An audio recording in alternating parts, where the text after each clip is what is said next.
See, I told you I'd be back, didn't I? Welcome to Time About the Movies Flashback, and today we're flashing back to, finally, November 5th, 1987, and we have a ton of movies to get to here. I'm already wasting a lot of your time here, so let's just go ahead and just jump right on into it. And we'll start off with the biggest new release of the weekend, which is Shelley Long in her first major motion picture after leaving Cheers, and that is Hello Again.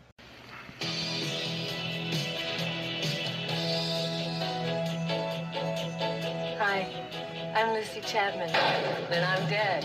Lucy Chapman, suburban housewife, today choked to death on a giant South Korean chicken ball. That was 1 year ago. Now, thanks to her sister's magic, Lucy! Goldo! something unexpected has happened. Hello again. Lucy's come back. And everyone's asking the same question. Who are you? Where are you? What am I doing in this dress? What is this? Some sort of grotesque joke? You brought me back from the dead. Nice of you to take the time. Shelley Long is Lucy Chapman, and Lucy Chapman's life just hasn't been the same since her death. Hello again. By any chance, do you know what's happened on Knots Landing?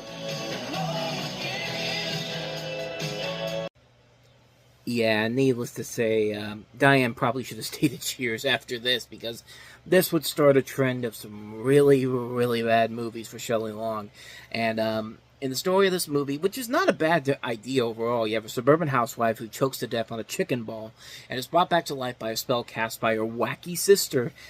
And if you think that sounds very, very much like a sitcom, well, it's probably because the movie feels like a sitcom. In fact, this is actually the first movie Gabriel Byrne ever starred in, and he would later claim that this experience had almost made him give up acting. So take that for what you will. But yeah, this is not a very good movie. But then again, you wouldn't expect anything less from the same director that gave us such classics as Mommy Dearest and Monsignor. But yeah, this is the last movie this guy directed too. Frank Perry's his name, but yeah, this is not a very good movie, and it really falls apart because there is a good concept overall in the story. It's the execution and the way that the jokes play out that really make this movie fall apart right from the get-go. And it's a shame because there is a lot of funny elements to it that could be good here, but they don't take full advantage of it. They just went with the safe bet here, and it's really hard. It's kind of like what we talked about in the original Time About the Movies with Welcome to Mooseport, with Ray Romano trying to distance himself from Ray Barone. This movie is really hard to distance Shelley Long's character in this from Diane Chambers. And yeah, that's probably the biggest problem with the movie overall, is because Shelley Long doesn't really play any other character except Diane Chambers. I mean, this is literally the character she played on Cheers, except on Cheers, she was actually funny. But here, the script doesn't really give her a whole lot to work with here. And there's a great cast involved here, too. Judith Ivey, Corbin Burnson, Celia Ward, Austin Pendleton, Elena Douglas. Just a lot of really good talent here. Just botched opportunity because the script is so terrible. The jokes aren't funny. Just not a very good movie overall. But, yeah, that's the big new release of the weekend, unfortunately. Hello Again. But let's get to some positive movies that came out this weekend. Starting with our first movie here, Andrew McCarthy, Robert Downey Jr., and Jamie Gertz starring in Less Than Zero. When you're young and rich in Beverly Hills, the fun can last all night. The night can last all day. I think Julian's in a lot of trouble. But the last thing you expect is to wake up to Less Than Zero. Everyone is accountable. Juliet! Andrew McCarthy, Robert Downey Jr., Jamie Gertz, James Spader. Do whatever I can. I'll do whatever it takes. Less Than Zero, rated R. Now playing in theaters everywhere. Based off the book by Bret Easton Ellis, who later gave us American Psycho. You have Andrew McCarthy starring as a college freshman returning home for Christmas to spend time with his ex-girlfriend, played by Jamie Gertz, and his friend Julian, played by Robert Downey Jr., both of them becoming drug addicts. And it explores the culture of wealthy, decadent youth in Los Angeles. And you have James Spader in here as well. In fact, Bret Easton Ellis hated this film originally, and, you know, he felt that he miscasted apart from Downey Jr. and James Spader overall. And I don't know, I thought it worked pretty well for what it was. Definitely has a little bit of a couple flaws here and there, but everybody in here really is giving it their all. Andrew McCarthy's really good, Jamie Gertz, you know, Robert Downey Jr. is usually going to be tip-top perfect in anything you put him in, as well as James Spader overall. Plus, I like how gritty the movie gets. Like, the movie isn't taking any shortcuts in there. It's going to show you the cold, hard truth about what it's like to be in the Beverly in like Los Angeles in the 1980s, and like becoming drug addicts in the process too. And it's just like a crazy messed up movie that works on so many bizarre levels. And yeah, it's really, really good. It's a really amazing film. It really shows what Robert Downey Jr. could do, because this is one of his first major serious roles after leaving Saturday Night Live in '86, I believe, and then this is coming after, of course, Weird Science. Overall, really good movie. A really, really good film. Definitely check it out. It's definitely worth a watch. If you haven't seen it already, it's definitely worth a watch. So let's go ahead and move back to some crappy movies. Charles Bronson is back to destroy whatever's left of the Death Wish series at this point with Death Wish 4, The Crackdown.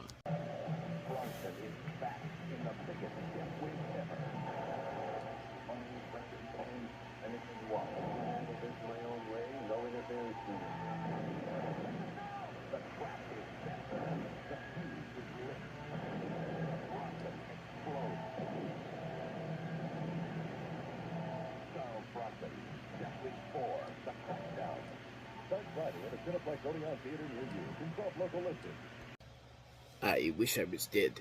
I mean, that's probably the best way to describe the Death Wish movies after the first one. I mean, Death Wish 2 had some fun elements to it, but yeah, once Canon Films took over, fell down quickly.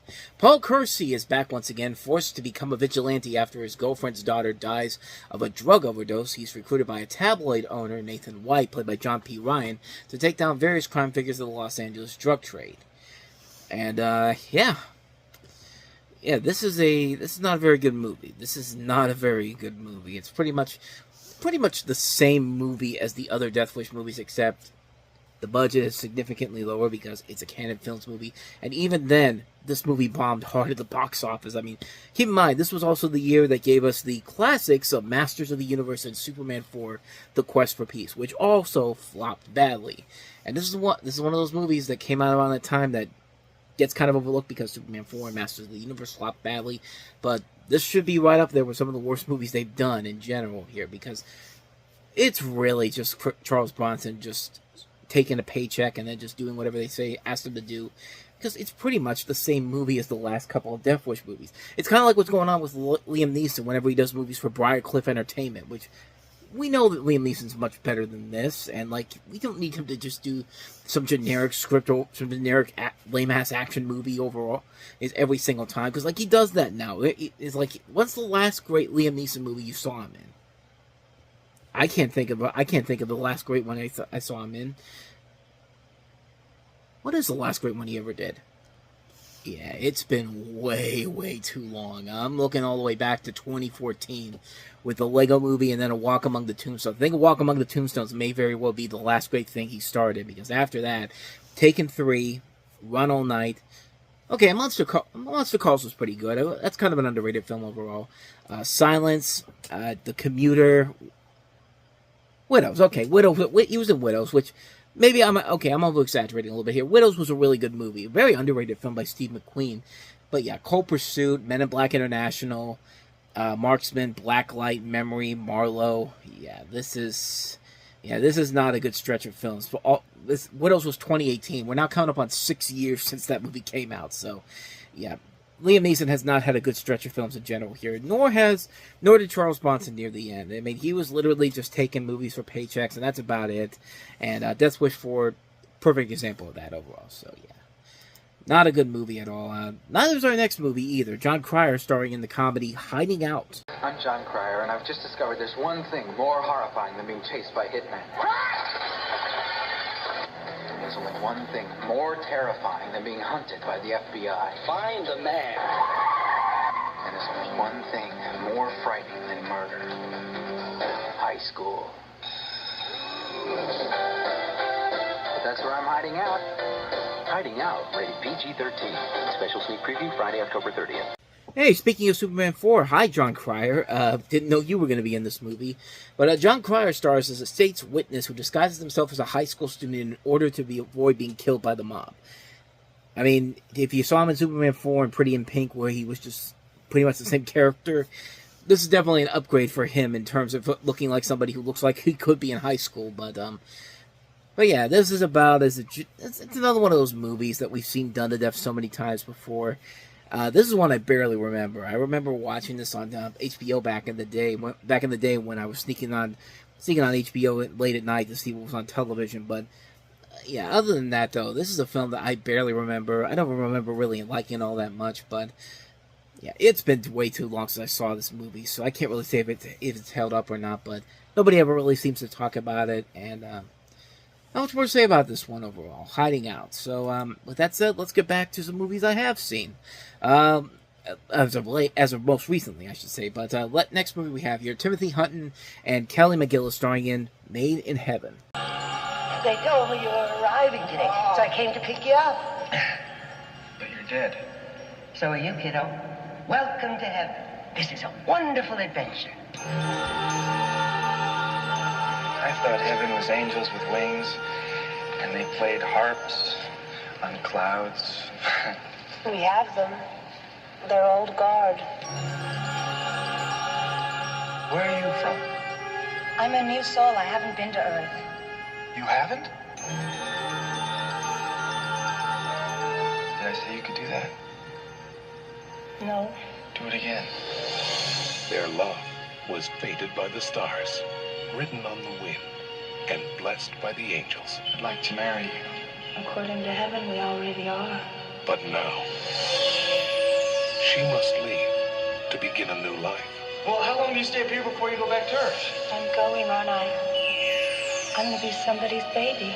And he's got to find her, or lose her, forever. And send me back as a boy.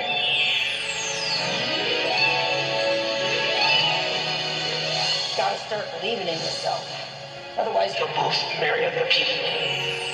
You'll never be completely happy. I never told him how much I loved him. What a schmaltzy looking film. But then again, it's a movie that's set in heaven, and when it's in heaven, that's where a lot of the charm and spirit of the movie come into play. But unfortunately, they have to go to Earth, and that's where the movie kind of craters off a little bit here. Made in Heaven, you have Timothy Hutton and Kelly McGillis, who are two souls who cross paths in heaven in an attempt to reconnect once they are reborn on Earth. Pretty good concept overall here, but really a lot of the heart of the movie does come in when they're in heaven. You know, we have a lot of really nice dreamlike sequences overall here, and it gets a little too corny for its own good, because you see in the trailer there, they're spinning around all the time. Like, it's something that happens a lot with them, and it's just like, yeah, you're kind of pushing a little bit there, but the stuff in heaven really does work overall. The movie kind of craters when they have to go back down to Earth, kind of like with a lot of movies in general. Well, bringing up Masters of the Universe, when it's in the world of He-Man, that's when the movie is kind of fun. But then they have to go to Earth, and it's just like, oh god, like this isn't nearly as bad though. But it's not even that bad of a movie per se. But it's just like a lot of the charm and the spirit of the movie really does fall apart whenever they have to go to Earth to reconnect and fall in love, and it just doesn't quite have that same spark that the first part of it did when they were in heaven overall. But like I said, it's not a bad movie overall. It's still a very enjoyable film, and there's a lot about it that I really do appreciate about it. I think there are a lot of creative elements to it. I think there are some fun aspects overall. It can be too corny for its own good, but the chemistry between Hutton and McGillis, I should say, works very well. I think these two work off each other very well. If the stuff on Earth had been better written overall, I probably would have enjoyed this a lot more. But as it is, it's a passably good film. I mean, they definitely could have used a lot more to it in terms of them going to Earth and all that. But other than that, though, it's a decent film. Not one I would say is a must-watch overall, but give it a watch. It's actually, for a one-time watch, it works for what it works when it works. When it doesn't, yeah, it's not bad, but you just feel like there could have been so much more to it if they had put some more effort into it with the stuff that takes place on Earth. But that being said, that's Made in Heaven. So on to the next movie we have here, and that is Russkies. Yo, I'm fine, Lieutenant. Well, you do what you have to, and I'll do what I have to. My kid's still missing.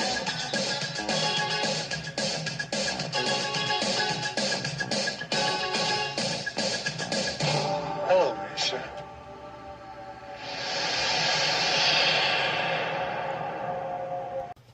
Yeah, Ralphie's gonna die. No joke. That is Ralphie as one of the kids in this movie. During the Cold War, and all Americans have a view of Russians as bad people. You have a group of American boys discovering a Russian sailor washed up on the coast of Florida and decide to befriend him, assuming that he is friendly and will bring him in no danger.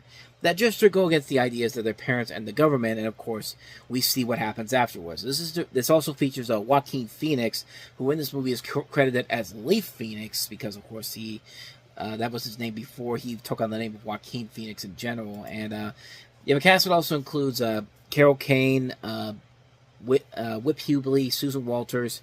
I've never seen this movie before, so I can't really say if it's any good or not, but this is directed by the same guy that did Halloween 2, the original Bad Boys, the one with Sean Penn in it, and did other things we talked about here, Distant Thunder, some stuff that wasn't that great, like Halloween Resurrection, but there's more good movies here than bad movies, and like I said, it's pretty interesting to see a movie where one of the kids is Ralphie, and just this fun idea that you have to have this crazy idea that, you know, this is one of Ralphie's fantasies gone completely wrong, and it's gone into real life in general, which apparently he did a couple of these movies that were very similar to that, but yeah, I don't know what the overall approval rating on this movie is, like how people really take it, but never really people really ever talk about it, so I can't really say if it's any good or not, but it sounds like a pretty fun idea overall. I mean, it'd be very interesting to see how it turns out, but I don't know for certain, so I can't really say if it's any good or not, but that's Russkies for you.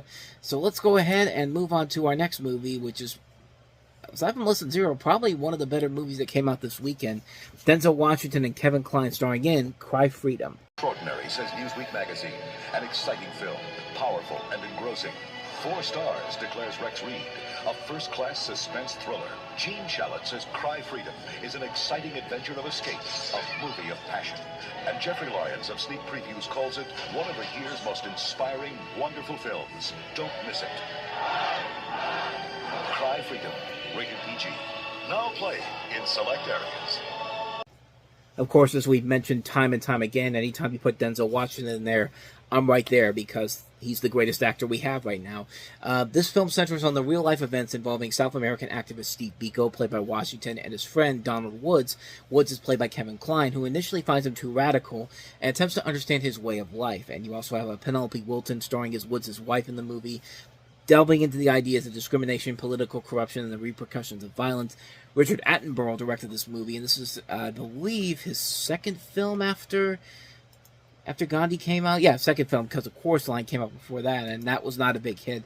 But this was a nice return to form for him, and it definitely doesn't have quite the same epic skill as something like Gandhi does, but still a really, really damn good movie, and it helps because two titan actors of their time period. You know, Denzel Washington, this was the start of his run of great acting roles he would follow, because it would be the first time he'd get nominated for an Oscar for Best Supporting Actor. Kevin Kline, who would be winning an Oscar the following year for a comedy of all things, A Fish Called Wanda, really good in the movie. I mean, there's a lot of good people involved in this film. The scope and scale is still pretty large, despite it not being quite as epic as something like Gandhi, but you do get invested in the storyline. You do get invested in the characters and what their motivations are overall. And it is a very compelling, dramatic film. It's a film that works on a number of different levels. Kind of an underrated little film. Not a lot of people really ever talk about this one as much as they should, but it's a really damn good movie, and definitely one of the more underrated Denzel Washington movies. One I can't recommend enough, Cry Freedom. Definitely seek this one out. So, with that said, let's go ahead and move on to our last one we have here. Patrick Swayze coming off of Dirty Dancing with certainly not the type of movie you expect him to star in, Steel Dawn. This is his triumph. Patrick Swayze is the soldier of destiny. Do you feel safe now? Yes. Steel Dawn. That does not instill a lot of confidence from her. I mean, she does not really feel... I don't really feel like she thinks she's safe, but in a post-apocalyptic world, a warrior, played by Swayze, wanders through the desert, coming upon a group of settlers who are being menaced by the leader of a murderous gang who's after the water they control. So, a little bit of a Mad Max, Tank Girl type of storyline going on here. Some people have called this film very similar to the movie Shane, which I can kind of see a little bit from the little bits of the trailer that I've seen for it. I've never seen this movie in general here, but I've always heard stories about this kind of being a guilty pleasure movie. I remember when Spill was around, Carlisle, C. Robert Cargill, talked about this movie on there and called it a guilty pleasure film. And I could believe it. I mean, this movie does look like it has kind of a little bit of a ridiculous feel to it, but it takes itself so seriously too. Where you can't really tell like what direction it's trying to go for. But I haven't seen the movie, so I can't really say for certain if it's any good. But I mean, I've heard some stories about it. Never really had the urge to really go check it out though. But could be fun. Could be fun overall. Still done. So with that said, we wrap up another edition of Time About the Movies Flashback, and coincidentally, next week will be Halloween. We'll be covering the Halloween weekend of 1987, October 30th to be exact, with 3 movies, including Whoopi Goldberg starring in the action comedy Fatal Beauty, The Hidden from New Line Cinema, and also Sammy and Rosie Get Laid. So 3 films overall we'll take a look at. That'll be next time around. But until then, thank you so much for watching, and if you want to see more videos like this, please hit the place on the next page, check out the previous episode, and also don't forget to check out the like, subscribe, and notification button so you get updates on when new videos come out, because we post every day here. With all that said, I am off. I will see you guys next time, and until then, as always, take care.